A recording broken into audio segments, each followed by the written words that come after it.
বিহুৰ বতৰত বাৰু কলেজ যাব পাৰিনে ৰাইজ কওকচোন, কিন্তু কি কৰিব আৰু এটা ইম্পৰ্টেণ্ট কামৰ কাৰণে যাব লগা হৈছে। আৰু এইজনীক দেখিছেনে, ৰাতিপুৱাই মোৰ কাৰণে বগৰী লৈ আহিছে আৰু ইয়াকে খাই ওলালোঁ মই কলেজলৈ বুলি।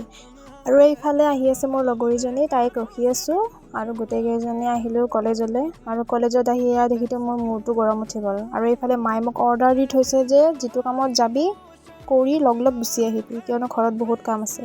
কিন্তু এইবিলাকতে মোৰ প্ৰায় 3-4 ঘণ্টামান টাইম গুচি গ'ল আৰু ভাবিছিলোঁ যে ডাইৰেক্ট ঘৰলৈ যাম, কিন্তু ম'ম' দেখি কিনে মোৰ একেবাৰে ৰ'ব নোৱাৰিলোঁ, ভাবিলোঁ ম'ম' খাইহে যাম।